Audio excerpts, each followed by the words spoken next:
Hi viewers, வணக்கம். மாந்திரிகளின் மாந்திரிக வித்தை யூடியூப் சேனல் நண்பர்களுக்கு என்னுடைய வணக்கத்தை தெரிவிச்சுக்கிறேன்.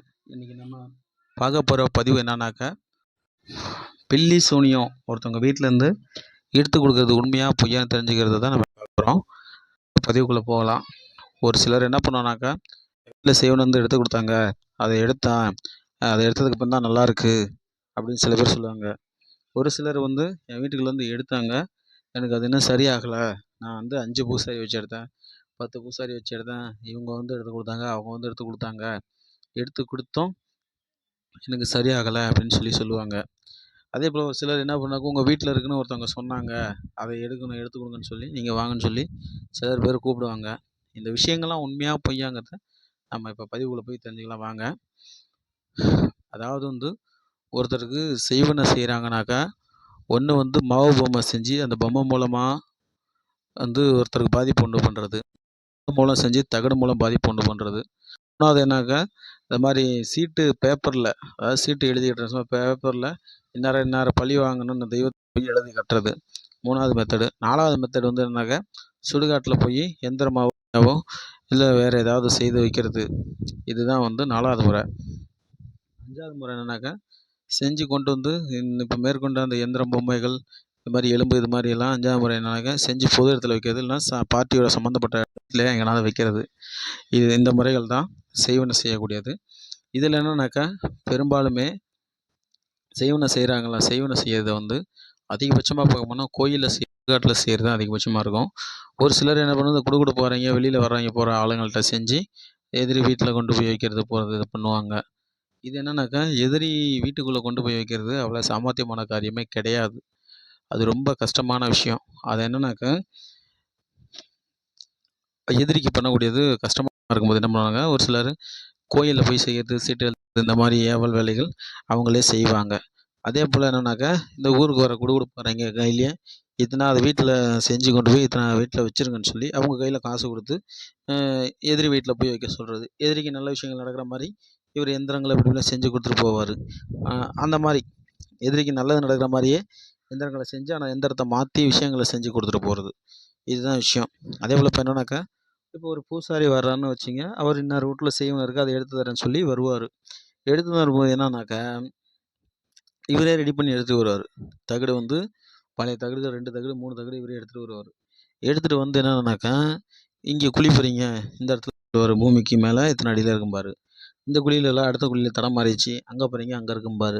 அதே போல் ஒரு 6, 7 குழி கிட்டத்தட்ட நெருக்கி பறிக்க சொல்லுவார். பறிக்கும்போது என்னன்னாக்கா, தகடை வந்து இவரே வந்து பழைய தகடில் எடுத்துகிட்டு வந்து இவரே என்னன்னாக்கா, அந்த குழிக்குள்ளே முதல்ல பறித்த குழி 2வது குழி பறிக்கிற குழியில் போட்டுருவார். இவங்க 3வது 4வது குழி தோண்டி இருக்கும்போது அவங்க கவனம் அங்கே போயிடும். அங்கே போகும்போது இவர் அந்த கேப்பில் போட்டு வந்துடுவார். குழிக்குள்ளே போடுவார், இல்லை மண்ணுக்குள்ளே போட்டுருவார். இல்லை சிலர் என்ன பண்ணுவாங்க, அந்த குழிக்குள்ளே அது மஞ்சள் தண்ணி ஊற்றணும், மஞ்சள் தண்ணி ஊற்றினா தான் வெளில வரும்னு சொல்லி அந்த மஞ்சள் தண்ணிக்குள்ளே போட்டு இவர் என்னன்னாக்கா, மஞ்சளை கெட்டியாக பிடிச்சி, கெட்டியாக இருக்கும்போது அதுக்குள்ளே அந்த உருண்டைக்குள்ளே இதை வச்சு அவர் போட்டுருவார். ஃபஸ்ட்டு போடும்போது தகடு என்ன பண்ணுனாக்கா, அந்த மஞ்சளுக்குள்ளே கெட்டியாக இருக்கிறதுனால உள்ளே குடத்துக்கு அடியில் போயிடும். அதுக்கப்புறம் இவங்க தண்ணி ஊற்றும்போது கீழே விழுந்தோன்னே தண்ணியை கலக்கி விட்டு பார்க்கும்போது அந்த தகடு மேலே வரும். இப்படி பண்ணுறது இருக்குது. அதே போல் சிலர் என்ன பண்ணுவாங்க, தகடை வந்து நிர்வாணமாக எடுக்கணும்னு சொல்லிட்டு என்ன பண்ணுனாக்கா, அவங்களோட பிறப்புறுப்பில் வச்சுருந்து சில பேர் எடுத்துகிட்டு வந்து அதை போட்டு எடுத்து கொடுக்குறாங்க. இது மாதிரி நிறைய நான் அனுபவத்தில் பார்த்துருக்கேன். அதே போல் ஒரு சிலர் என்ன பண்ணுவாங்க, ஹோமம் நடத்தணும், ஹோமத்தில் நடத்தினா தான் தகடு வெளில வரும்னு சொல்லுவாங்க. அந்த ஹோமம் செய்கிற குச்சி என்ன பண்ணுறாங்க, அந்த குச்சியில் ஏதாவது ஒரு குச்சியில் இருக்கங்குச்சி இருக்குங்களா, வெள்ளை இருக்க குச்சியில் இவங்க ஓட்டை போட்டு சுருட்டி வச்சு அதை எடுத்து வந்து எரித்து எடுத்து கொடுப்பாங்க. இது மாதிரி தகடுகள் வந்து எடுக்கிறது எல்லாமே உண்மை கிடையாது. நடு வீட்டில் தோண்டணும், முன்னாடி வீட்டில் தோண்டணும், அப்படி இப்படின்னு சொல்லி நிறையா கதை சொல்லுவாங்க. ஆனால் இவங்களே தகடை எடுத்துகிட்டு வந்து ரெடி பண்ணி வச்சுக்கிட்டு வீட்டுக்காரங்களில் என்ன பண்ணுவாங்க, கண்கட்டு மைய கையோடு எடுத்துகிட்டு வந்து வீட்டுக்காரங்க கண்ணை கட்டிட்டு இவங்களே எடுத்து கொடுத்துட்டு காசு வாங்கிட்டு போவாங்க. இதுதான் இப்போ காலகாலமாக நடந்துகிட்ருக்கு, வழக்கமாக நடந்துகிட்ருக்கு. அதே போல் ஒருத்தர் என்ன பண்ணுறாங்க, இந்த வீட்டில் வெடிப்பு இருக்குது, இந்த வெடிப்பு எடுங்க, இந்த வெடிப்புக்குள்ளே இவங்களே அட்வான்ஸாக முன்னக்கூட்டியே ஆள் எதனா அனுப்பி இவங்களே வச்சுட்டு வந்து கூட வீட்டில் இந்த வெடிப்பில் இருக்குது, வெட்டி எடுங்க, வெட்டி எடுத்தால் வரும்னு சொல்லுவாங்க. நிறைய பேர் என்ன பண்ணுறாங்க, அதாவது எதிரி வீட்டில் நம்ம போகிறது வந்து சாமர்த்தியமான காரியம். எதிரி வீட்டில் அவ்வளோ சீக்கிரமாக நம்மளால் போக முடியாது. போக முடியாதுங்கும்போது எப்படி இவங்க எப்படி தகடு கொண்டு வந்து எதிரி வீட்டுக்கு நம்ம சாமர்த்தியமாக போக முடியாது, நம்ம வீட்டுக்கு எதிரி சாமர்த்தியமாக வர முடியாது. அப்படி எப்படி கொண்டு வந்து தகடு வைக்க முடியும்? அதாவது நட்புறவாக பழகிட்டு இருக்கிறவங்க யார் மூலமாக கொண்டு வந்தால் தான். அவங்களும் எப்படி வச்சாலும் ஒருத்தர் வீட்டில் ஒரு அடி பள்ளம் தோண்டி வைக்கிற அளவுக்கு அந்த அளவு டைம் எடுத்து பண்ணிகிட்டு இருப்பாங்க. வீட்டுக்காரங்க கண்ணு தெரியாது. ஒரு வீட்டில் நாய், ஆடு, மாடு வந்து படுத்தாலே எதிர் நபர்கள் யாராவது வந்தாலே அந்த வீட்டில் என்ன பண்ணுறாங்க, எது பண்ணுறாங்கன்னு கவனிக்கிறேன் நான். எதிரி நம்ம வீட்டுக்குள்ள பொருள் வந்து வைக்கிறோம், நம்ம என்ன வேடிக்கை பார்த்துட்டா இருப்போம்? நல்லா யோசிச்சு பாருங்க. தயவு செஞ்சு இந்த தகடு எடுத்து தரேன், செய்வன உன் வீட்டில் இருக்கு எடுத்து தரேன்னு சொல்லி வர்ற ஆளுங்க யாரையும் நம்பாதீங்க. அதேபோல் இந்த குடுகுடுப்புக்காரங்களையும் தயவு செஞ்சு நம்பாதீங்க. என்ன பண்ணுறாங்கனாக்கா, நைட்டில் குறி சொல்ல வர ராக்குறி சொல்லி வரேன்னு சொல்லிட்டு, இவங்களே ஒருத்தவங்க வீட்டில் எங்கேனாவது கேப் இருக்கும்போது அந்த ஓட்டை அந்த கேப்பில் எங்கேனாவது தகட இவங்களே முதல் நாள் நைட்டு சொருகி வச்சுட்டு, மறுநாள் காலையில் வரும்போது உங்கள் வீட்டில் அந்த இடத்துல தகடு இருக்குன்னு எடுத்து தர சொல்லி இவங்களே எடுத்து கொடுத்துட்டு போகிறாங்க. தயவு செஞ்சு வெளி நபர்கள் யாராவது உங்கள் வீட்டுக்கு வந்து மை மாந்திரிகம் சம்மந்தமாக வராங்கன்னு தெரிஞ்சாக்கா, அவங்கள கொஞ்சம் எச்சரிக்கையாக வாட்ச் பண்ணுங்க. அதேபோல் சிலர் அசந்த இடத்துல மை மருந்தை என்ன பண்ணுறாங்க, வீட்டுக்காரங்களுக்கு கொடுத்துட்டு அவங்கள்ட்டேருந்து நகை, காசெல்லாம் வாங்கிட்டு போடுறாய்ங்க. இது ஒரு வகையான மோசடி. தயவு செஞ்சு இந்த மாதிரி தவறுகளுக்கு யாரும் இடம் கொடுக்க வேணாம். அதேபோல் நான் சொல்கிறேன், மாந்திரீகத்தை சம்மந்தமா எல்லோரும் உஷாரா இருங்க. தயவு செஞ்சு வீட்டில் யாராவது செய்வன எடுத்து தரேன்னு சொல்லி இந்த மாதிரி வந்தாங்கன்னா, அவங்கள நம்பாதீங்க. இவங்களே ரெடி பண்ணி எடுத்துகிட்டு வருவாய்ங்க. அவங்கள நல்லா செக் பண்ணுங்க.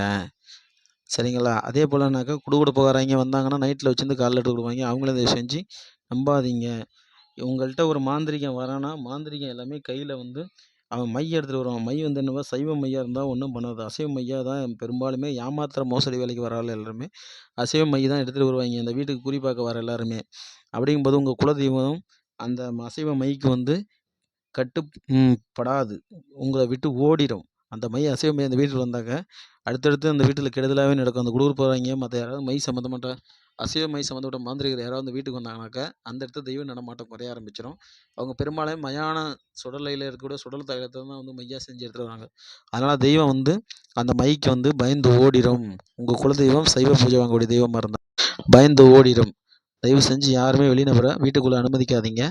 மை மாந்திரிகன்னு சொல்லி வந்தாங்கனாக்கா, உங்களுக்கு நல்லா அனுபவப்பட்ட வயசான ஆளு அப்படி இருந்தா அவங்கள போய் கான்டாக்ட் பண்ணுங்க. அவங்க எடுத்து குடுப்பாங்க. அவங்கள நீங்க பார்த்துக்கலாம்.